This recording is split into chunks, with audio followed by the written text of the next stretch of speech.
Hi, I'm Doug Hocking, and I've written this book, Black Legend. It has won the Will Rogers Medallion and the New Mexico Arizona Book Awards. I'm rather proud of it.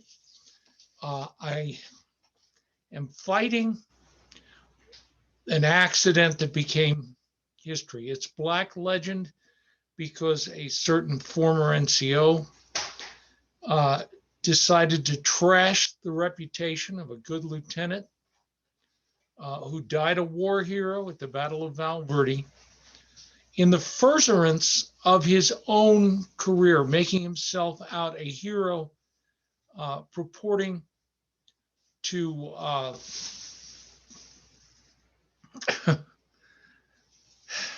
purporting to have done the things that actually the lieutenant had done. Lieutenant George Bascom faced off against Cochise. The two misunderstood each other, uh, and the relations broke down, uh, but neither acted as a villain. I'll read you a little bit from the book. The book, I try to bring the Arizona of the 1850s and early 60s to life, uh, telling about the lives of the soldiers, the Indians, uh, the settlers, to give background and meaning uh, to the quest that Lieutenant Bascom set out on, following a trail to recover a lost boy, a stolen boy from the Apache. We went down the valley of Sonoyta Creek. The valley closes sometimes into canyons, rocky and precipitous, not 30 yards wide, at others forming openings so as to give farms of 100 acres. The Sonoyta Creek may be looked upon as a branch of the Santa Cruz River, although it sinks before reaching it. Colonel B.L.E. Bonneville to the Adjutant General, July 15, 1859. He emerged from his one-room adobe house, slowly squinting at the early morning sun just appearing over the hills to the east. He sniffed the air. Javelina stank almost as bad as a skunk, and stumbling in among those nearly blind wild pigs could be deadly. He remembered old Mose, Kit Carson's elder brother, said he could smell Indians. Maybe. But more likely that was just Mose's blather. Mose said a lot of things. He scanned the ground looking for sticks that hadn't been there the night before. It wouldn't do to get too near the ones that rattled and hissed. He looked across the flat valley floor, 200 yards to the hillside, looking for anything that moved, flashed, or hadn't been there when he bedded down.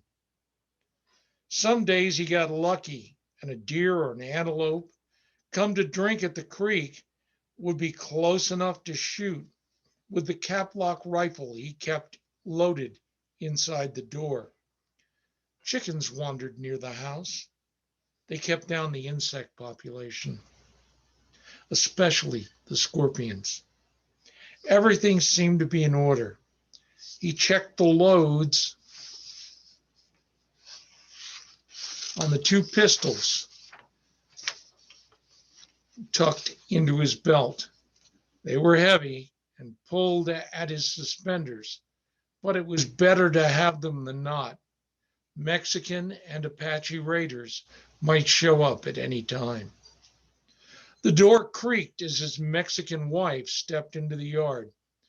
There was no church of any kind in Arizona, so he couldn't marry her proper. Her kitchen was outside the house, where she had a flat sheet of iron for cooking tortillas and an Orno, a beehive-like adobe oven for baking. He shook his head. This climate, he thought, too warm to cook inside. He'd built a hearth, but it was seldom cold enough to light the fire. He stretched a little, stiff from sleeping on the floor. That was what she had grown up with, and it was her house. He looked at the door. It was stout, but the wood was drying and cracking. He'd have to repair it soon. Guadalupe was just getting used to having a door. Her family's home had only a blanket across the entrance. The door would remain open all day. He checked the firing ports he'd made in the walls. They let in drafts and a little light while they made the house a fortress. Next, he walked around and checked the stock corrals. Pigs on the south side and horses and cows to the north. High adobe walls closed them in.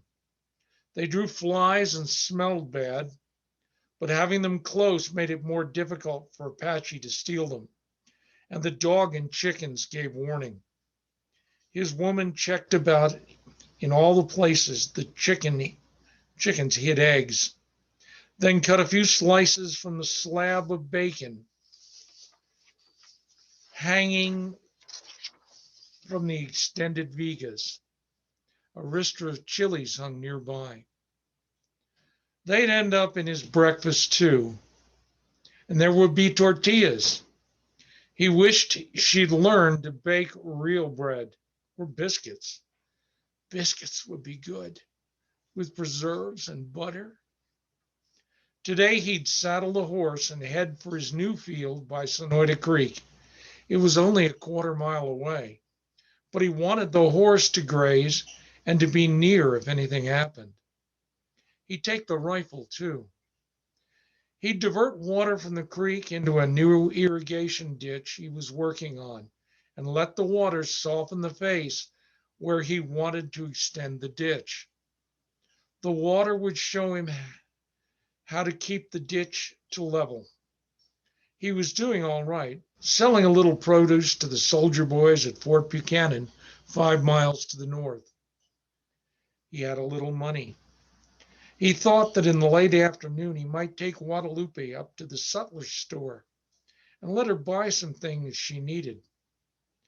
Then on the way back, they'd stop at the Casa Blanca and get a real American meal, drink some rot gut whiskey, and play a little Monte, the Mexican version of Faro. Life was good if a man was careful. I hope you'll take the chance to buy the book and enjoy it. Thanks. Have a good day.